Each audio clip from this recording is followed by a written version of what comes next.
Good evening. ഞാൻ Donna. Kodanchery media. സന്ധ്യാവാർത്തയിലേക്ക് സ്വാഗതം. ദിവസങ്ങളായി പാർലമെന്റിൽ സംസാരിക്കാൻ അനുവദിക്കുന്നില്ല. എന്താണ് സംഭവിക്കുന്നത്? സ്പീക്കർക്കെതിരെ രാഹുൽ ഗാന്ധി. ന്യൂഡൽഹി. ലോക്സഭാ സ്പീക്കർ ഓം ബിർള പാർലമെന്റിൽ സംസാരിക്കാൻ അവസരം നിഷേധിക്കുന്നതായി പ്രതിപക്ഷ നേതാവ് രാഹുൽ ഗാന്ധി. ലോക്സഭാ നടപടികൾ ജനാധിപത്യവിരുദ്ധമായ രീതിയിലാണ് നടക്കുന്നതെന്നും പ്രധാന വിഷയങ്ങൾ ഉന്നയിക്കാനുള്ള തന്റെ ആവർത്തിച്ചുള്ള അഭ്യർത്ഥനകൾ അവഗണിക്കപ്പെടുകയാണെന്നും രാഹുൽ ഗാന്ധി ആരോപിച്ചു. എന്താണ് സംഭവിക്കുന്നതെന്ന് എനിക്കറിയില്ല. ഞാൻ അദ്ദേഹത്തോട് സംസാരിക്കാൻ അനുവദിക്കണമെന്ന് അഭ്യർത്ഥിച്ചു. പക്ഷേ അദ്ദേഹം സ്പീക്കർ ഓടിപ്പോയി. എന്നെ സംസാരിക്കാൻ അനുവദിച്ചില്ല. അദ്ദേഹം എന്നെക്കുറിച്ച് അടിസ്ഥാനരഹിതമായ എന്തോ പറഞ്ഞു. അദ്ദേഹം സഭ പിരിച്ചുവിട്ടു. അതിന്റെ ആവശ്യമില്ലായിരുന്നു, രാഹുൽ ഗാന്ധി പറഞ്ഞു. ഞാൻ എഴുന്നേൽക്കുമ്പോഴൊന്നും എനിക്ക് സംസാരിക്കാൻ അനുവാദമില്ല. ഞാനൊരു വാക്കുപോലും പറഞ്ഞില്ല. 7-8 ദിവസമായി എന്നെ സംസാരിക്കാൻ സമ്മതിക്കുന്നില്ല. ഇതൊരു പുതിയ തന്ത്രമാണ്. പ്രതിപക്ഷത്തിന് സ്ഥാനമില്ല. അന്ന് പ്രധാനമന്ത്രി കുംഭമേളയെക്കുറിച്ച് സംസാരിച്ചു. എനിക്ക് എന്തെങ്കിലും പറയണമെന്നുണ്ടായിരുന്നു. തൊഴിലില്ലായ്മയെക്കുറിച്ച് സംസാരിക്കണമെന്നുണ്ടായിരുന്നു. പക്ഷേ എനിക്ക് അനുവാദം നൽകിയില്ല. സ്പീക്കറുടെ സമീപനം എന്താണെന്ന് എനിക്കറിയില്ല, രാഹുൽ ഗാന്ധി പറഞ്ഞു. കുഞ്ഞ് ജനിച്ച സന്തോഷത്തിന് ലഹരി പാർട്ടി. പത്തനാപുരത്ത് 4 യുവാക്കൾ പിടിയിൽ. കൊല്ലം. കുഞ്ഞ് ജനിച്ച സന്തോഷത്തിൽ പത്തനാപുരത്ത് ലഹരി പാർട്ടി നടത്തിയ തിരുവനന്തപുരം സ്വദേശികളെ എക്സൈസ് അറസ്റ്റ് ചെയ്തു. പത്തനാപുരത്തെ ലോഡ്ജിൽ നിന്നാണ് 4 യുവാക്കളെ അറസ്റ്റ് ചെയ്തത്. മുറിയിൽ നിന്ന് രാസലഹരി ഉൾപ്പെടെ കണ്ടെത്തി. തിരുവനന്തപുരം കഠിനംകുളം സ്വദേശി വിപിൻ, മണക്കാട് സ്വദേശി വിവേക്, പേയാട് സ്വദേശി കിരൺ, കണ്ണമൂല സ്വദേശി ടെർബിന് എന്നിവരാണ് എക്സൈസിന്റെ പിടിയിലായത്. 3-ാം പ്രതിയായ കിരണിന് കുഞ്ഞ് ജനിച്ചതിന്റെ ആഘോഷത്തിന്റെ ഭാഗമായാണ് ലഹരി പാർട്ടി സംഘടിപ്പിച്ചത്. ഇതിനായി ലോഡ്ജിൽ മുറിയെടുക്കുകയായിരുന്നു. 46 മില്ലിഗ്രാം MDMA, 22 ഗ്രാം കഞ്ചാവ്, സിറിഞ്ച്, MDMA സൂക്ഷിക്കാനുള്ള പൊതികൾ എന്നിവ പരിശോധനയിൽ കണ്ടെത്തി. തിരുവനന്തപുരം സ്വദേശികൾ പത്തനാപുരത്തെത്തി ലഹരി പാർട്ടി നടത്തുന്നുവെന്ന വിവരം ലഭിച്ചതിനെ തുടർന്നായിരുന്നു എക്സൈസ് പരിശോധന. ഇവർക്ക് രാസലഹരി നൽകിയ തിരുവനന്തപുരത്തുള്ള സംഘത്തിനായി അന്വേഷണം ആരംഭിച്ചു. 100 മുസ്ലിം കുടുംബങ്ങൾക്കിടയിൽ 50 ഹിന്ദുക്കൾക്ക് സുരക്ഷിതരായി ഇരിക്കാനാകില്ല. വിദ്വേഷ പരാമർശവുമായി യോഗി ആദിത്യനാഥ്. ലക്നൌ. വിദ്വേഷ പരാമർശവുമായി ഉത്തർപ്രദേശ് മുഖ്യമന്ത്രി യോഗി ആദിത്യനാഥ്. 100 മുസ്ലിം കുടുംബങ്ങൾക്കിടയിൽ 50 ഹിന്ദുക്കൾക്ക് സുരക്ഷിതരായി ഇരിക്കാനാകില്ലെന്നാണ് യോഗിയുടെ പരാമർശം. ഇതിന് ബംഗ്ലാദേശും പാകിസ്ഥാനും ഉദാഹരണങ്ങളാണ്. എന്നാൽ 100 ഹിന്ദു കുടുംബങ്ങൾക്കിടയിൽ ഒരു മുസ്ലിം കുടുംബത്തിന് മതാചാരങ്ങൾക്കു സ്വാതന്ത്ര്യമുണ്ട്. ഹിന്ദുക്കൾ മതപരമായ സഹിഷ്ണുത തുടരുന്നവരാണെന്നും യോഗി ആദിത്യനാഥ് പറഞ്ഞു. കഴിഞ്ഞ വർഷം ഓഗസ്റ്റിൽ ബംഗ്ലാദേശിൽ ഷെയ്ഖ് ഹസീനയുടെ നേതൃത്വത്തിലുള്ള സർക്കാർ വീണതിനുശേഷം ഹിന്ദുക്കളെ ലക്ഷ്യം വെച്ചുള്ള ആക്രമണങ്ങൾ ഉണ്ടായിട്ടുണ്ട്, ആദിത്യനാഥ് പറഞ്ഞു.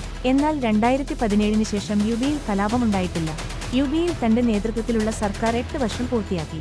2017 BJP സർക്കാർ രൂപീകരിച്ചതിനുശേഷം ഉത്തർപ്രദേശിലെ വർഗീയ കലാപങ്ങൾ അവസാനിച്ചു, യോഗി ആദിത്യനാഥ് വ്യക്തമാക്കി. ഒരു യോഗി എന്ന നിലയിൽ താൻ എല്ലാവരുടെയും സന്തോഷമാണ് ആഗ്രഹിക്കുന്നതെന്നും യോഗി ആദിത്യനാഥ് പറഞ്ഞു. 2017 മുൻപ് യുപിയിൽ കലാപങ്ങളുണ്ടായിരുന്നെങ്കിൽ, ഹിന്ദുവിന്റെ കടകൾ കത്തിച്ചിരുന്നെങ്കിൽ മുസ്ലിങ്ങളുടെ കടകളും കത്തുമായിരുന്നു. ഹിന്ദുവിന്റെ വീടുകൾ കത്തുന്നുണ്ടെങ്കിൽ മുസ്ലിങ്ങളുടെ വീടുകളും കത്തുമായിരുന്നു. എന്നാൽ 2017 ശേഷം കലാപം നിലച്ചു, യോഗി ആദിത്യനാഥ് പറഞ്ഞു. കരുവന്നൂർ കേസിൽ കെ രാധാകൃഷ്ണനു സാവകാശം നൽകി ഇഡി. CPM പാർട്ടി കോൺഗ്രസിന് ശേഷം ചോദ്യം ചെയ്യൽ. ന്യൂഡൽഹി. കരുവന്നൂർ സഹകരണ ബാങ്ക് തട്ടിപ്പ് കേസിൽ ചോദ്യം ചെയ്യലിനു ഹാജരാകാൻ കെ രാധാകൃഷ്ണൻ MPക്ക് സാവകാശം അനുവദിച്ച് ഇഡി. ഡൽഹിയിൽ പാർലമെന്റ് സമ്മേളനം നടക്കുന്നത് അടക്കം ചൂണ്ടിക്കാട്ടി രാധാകൃഷ്ണൻ അസൗകര്യം അറിയിച്ചതിനു പിന്നാലെയാണ് നടപടി. ഏപ്രിൽ 2 മുതൽ 6 വരെ മധുരയിൽ നടക്കുന്ന പാർട്ടി കോൺഗ്രസിലും പങ്കെടുത്ത ശേഷമേ ഹാജരാകാൻ കഴിയൂ എന്നായിരുന്നു രാധാകൃഷ്ണൻ പറഞ്ഞിരുന്നത്. നേരത്തെ 2 തവണയാണ് ഹാജരാകാൻ ആവശ്യപ്പെട്ട് ഇഡി രാധാകൃഷ്ണനു നോട്ടീസ് നൽകിയത്. ഇത് പരിഗണിച്ച് 8-ാം തീയതി ഹാജരാകണമെന്ന് ആവശ്യപ്പെട്ട് വീണ്ടും സമൻസ് അയച്ചിട്ടുണ്ട്. കേസിൽ അന്തിമ കുറ്റപത്രം നൽകുന്നതിനായാണ് ബാങ്കിൽ തട്ടിപ്പ് നടന്ന കാലയളവിൽ CPM ജില്ലാ സെക്രട്ടറിമാരിൽ ഒരാളായ കെ രാധാകൃഷ്ണനെ ഇഡി ചോദ്യം ചെയ്യുന്നത്. രാധാകൃഷ്ണന്റെ ചോദ്യം ചെയ്യലിനു ശേഷം കേസിൽ CBI അന്തിമ കുറ്റപത്രം നൽകുമെന്നാണ് വിവരം.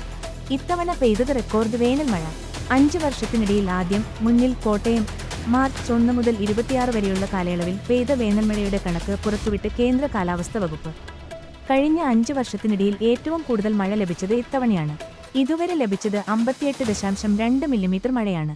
2021 ഇത് 35.7 മില്ലിമീറ്റർ ആയിരുന്നു.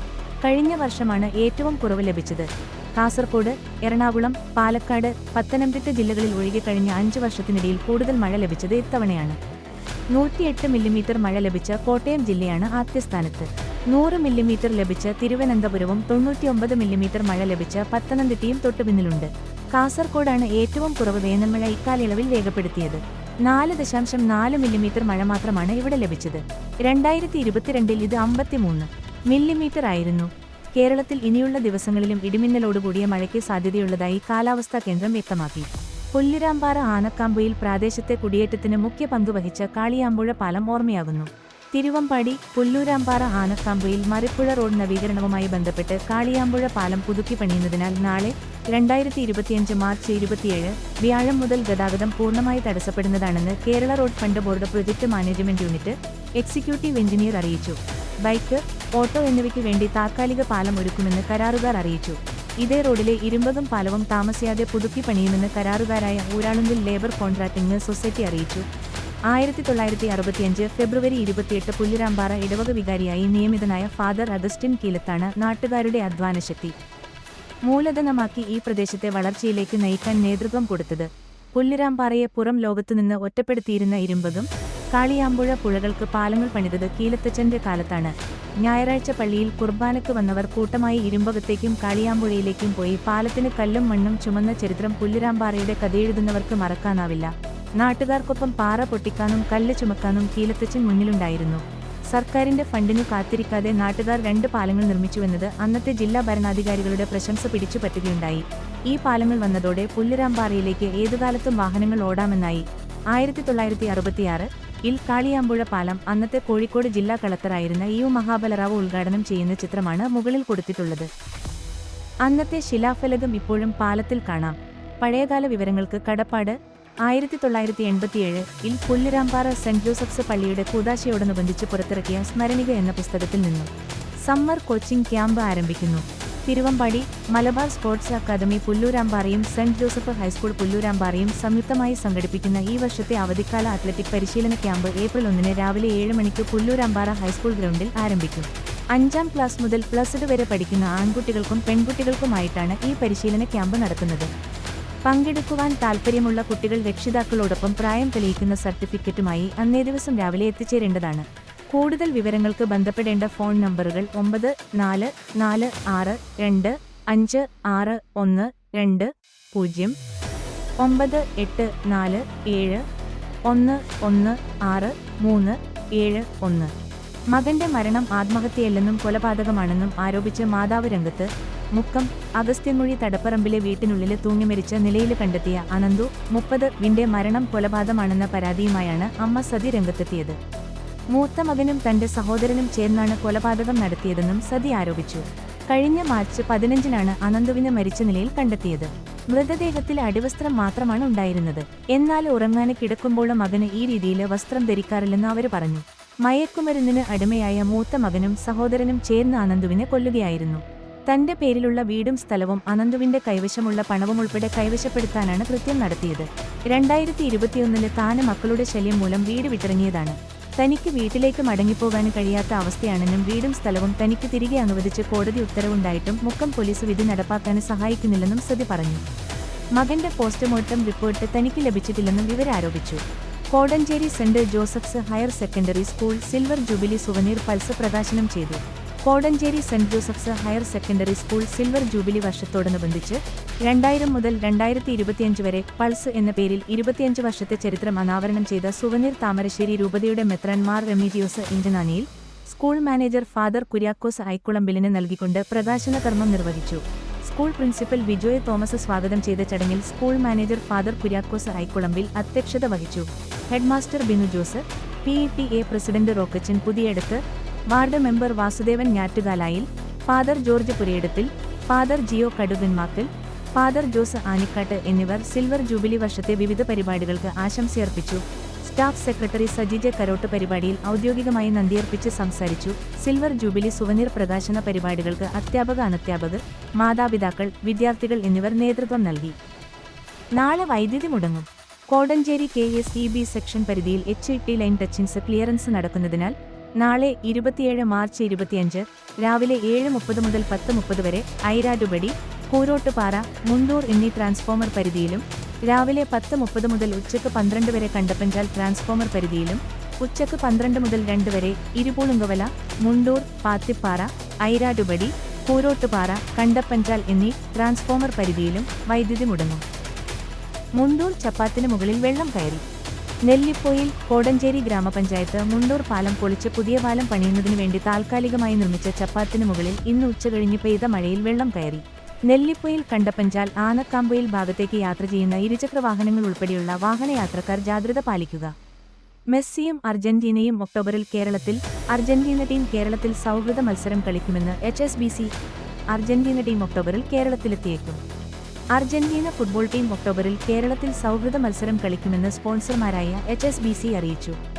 അർജന്റീന ടീമിന്റെ ഇന്ത്യയിലെ സ്പോൺസർമാരാണ് HSBC.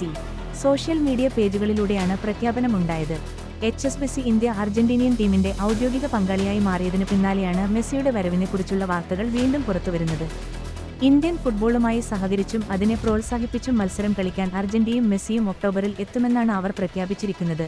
ഈ പങ്കാളിത്തത്തിന് കീഴിൽ ഇതിഹാസ താരം ലയണൽ മെസ്സി ഉൾപ്പെടെയുള്ള അർജന്റീന ദേശീയ ഫുട്ബോൾ ടീം 2025 ഒക്ടോബറിൽ ഒരു അന്താരാഷ്ട്ര പ്രദർശന മത്സരത്തിനായി ഇന്ത്യ സന്ദർശിക്കും എന്നാണ് HSBC ഇന്ത്യ പങ്കുവച്ച വാർത്താക്കുറിപ്പിൽ പറയുന്നത്.